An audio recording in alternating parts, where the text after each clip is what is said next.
Good morning મારા વાલા વિદ્યાર્થી મિત્રો. ધોરણ 10 ની એક્ઝામ તમે સરસ રીતે પૂર્ણ કરી કાઢી છે, અથવા તો 11 સાયન્સની એક્ઝામ તમે પૂરી કરી છે. બસ હવે તૈયાર થઈ જાઓ નવા એડમિશન માટે. જે વિદ્યાર્થીઓ 10મા ધોરણની એક્ઝામ પૂરી કરી છે અને હવે એ લોકો સાયન્સ સ્ટ્રીમ તરફ જઈ રહ્યા છે, એની અંદર સૌથી વધારે જો કોઈ બાળકોને તકલીફ પડતી હોય તો એ વિષય છે ફિઝિક્સ. ફિઝિક્સની અંદર સોલ્યુશન લાવવાની જવાબદારી મારી. હું છું મનન ભાવસાર અને તમારા દરેક ફિઝિક્સના પ્રશ્નોનું સોલ્યુશન હું આપીશ. દોસ્તો, 11 અને 12 બંને ધોરણના ગુજરાતી મીડિયમ અને ઇંગ્લિશ મીડિયમના એડમિશનની પ્રોસેસ શરૂ થઈ ગઈ છે. ઘણા બધા વિદ્યાર્થી મિત્રો અમારી સાથે જોડાઈ ગયા છે. શું તમે બાકી હો તો તમે જલ્દીથી અમારી સંસ્થાની મુલાકાત લઈ લો. કઈ કઈ જગ્યાએ અમારી સંસ્થા છે?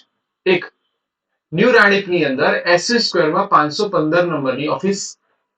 અને બીજું, જો તમે ચાંદખેડામાં કે ન્યૂ ચાંદખેડામાં હો તો ઓરેન્જ મોલ 418 નંબરની ઓફિસ. તમને પ્રશ્ન એવો થાય કે ભાઈ અમે તમારું ટ્યુશન કેમ રખાઈએ? કારણ કે ફિઝિક્સ જેવા વિષયની અંદર જો સારી તૈયારી કરવી હોય તો એક સરસ મેથડ છે QCRTL. ફરી દોસ્તો, QCRTL શું છે આ દોસ્તો? નંબર 1, પહેલું Q means quality of education. દોસ્તો, અહીંયા તમને એજ્યુકેશનની સાચી ક્વોલિટી ખબર પડશે. કોઈ પણ ચેપ્ટરને તૈયાર કરવું છે તો તૈયાર કર્યા પછી એની થિયરીની એક્ઝામ, એની દાખલાની એક્ઝામ, એની MCQની એક્ઝામ, એટલે કે ચેપ્ટર વાઇઝ એક્ઝામમાં પણ એની નાની નાની DPP ડેલી પ્રેક્ટિસ પેપર જેવી એક્ઝામ, અને પછી બધા ચેપ્ટર ભેગા થાય તો શું આપણે કેવી તૈયારી કરી શકીએ છીએ, એટલે unit exam. C means career oriented training. ઘણી બધી જગ્યાએ ગુજરાત બોર્ડની એક્ઝામ થાય પણ MCQની એક્ઝામ, નીટની એક્ઝામ નથી લેવાતી. કેટલીક જગ્યાએ નીટની એક્ઝામ લેવાય તો થિયરી અને ન્યુમેરિકલ્સની એક્ઝામ નથી લેવાતી. એટલે બાળક ક્યાંક પીસાય છે. જ્યારે અહીંયા અમે શું કર્યું છે, કેરિયર ઓરિએન્ટેડ ટ્રેનિંગ, જેમાં વીકલી 2 એક્ઝામ આવશે. તમારી થિયરીની એક્ઝામ તો આવશે જ, પણ સાથે સાથે ફિઝિક્સની અંદર તમારું IQ ડેવલપ કરવું પડશે, લોજિક ક્લિયર કરવા પડશે. એટલે ડેલી MCQ પ્રેક્ટિસ. રોજના દોસ્તો ઘણા બધા MCQ ની તમારે પ્રેક્ટિસ કરવી પડશે. Number 3, result oriented input. મેં હમણાં જ વાત કરી એ પ્રમાણે રિઝલ્ટ ઓરિએન્ટેડ કામ કરવું પડશે. શું તમે નીટ જેવી એક્ઝામ કે JEE જેવી એક્ઝામ ક્રેક કરી રહ્યા છો તો MCQ પર સતત ફોકસ કરવું પડશે. પણ એની માટે તમારા કન્સેપ્ટ ક્લિયર હોવા જોઈએ. જો કન્સેપ્ટ કાચા હશે તો તમે રિઝલ્ટ ઓરિએન્ટેડ કામ નહીં કરી શકો. નંબર 2, સર નીટની એક્ઝામમાં કે JEE એક્ઝામમાં સારો સ્કોર ના આવ્યો તો તમારો ઓપ્શન બી પણ રેડી હોવો જોઈએ કે તમે બોર્ડના દ્વારા પણ સારી કોલેજમાં તમારા સારા ફ્યુચર તરફ તમે એડમિશન લઈ શકો. Number 4, techniques. દોસ્તો, અહીં મેઇન છે ને ટેકનિકનું કામ છે.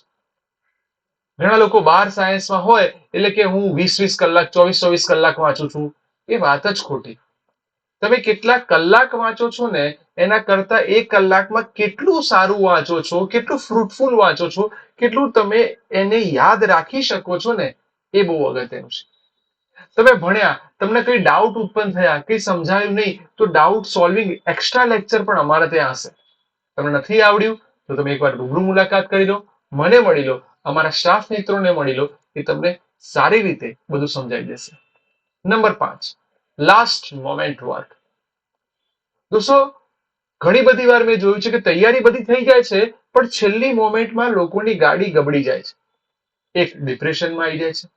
નંબર 2, સર બધું ભેગું થાય છે એટલે ભૂલી જવાય છે. નંબર 3, સર સાચું કહું આ થિયરી આમાં ને આ થિયરી આમાં લખાઈ જાય છે. તો આ બધી વસ્તુ માટે દોસ્તો છેલ્લા મહિનાની મહેનત પ્લાનિંગ સાથેની થવી બહુ જ અગત્યની છે. દોસ્તો, તમારી મહેનત એટલી સરસ કરો ને કે તમારું રિઝલ્ટ આવે ને ત્યારે તમને લોકો ખૂબ દિલથી યાદ કરે. આ જ દોસ્તો સાચી મહેનતનો મતલબ છે. ઓકે, બહુ વધારે સમય નહીં લઉં. આ અમારી સંસ્થાની અંદરના ફાયદાની નાનકડી રજૂઆત મેં કરી. તો તમે બી જલ્દીથી જોડાઈ જાઓ, અમારી સંસ્થાની મુલાકાત લઈ લો, અને ફિઝિક્સ જેવા વિષયની અંદર જો તમને ડર લાગતો હોય તો આજે જ સંપર્ક કરો. ફોન નંબર તમને આ સ્ક્રીન ઉપર દેખાઈ રહ્યો છે, 9879244536. By everyone, take care, all the very best for your future.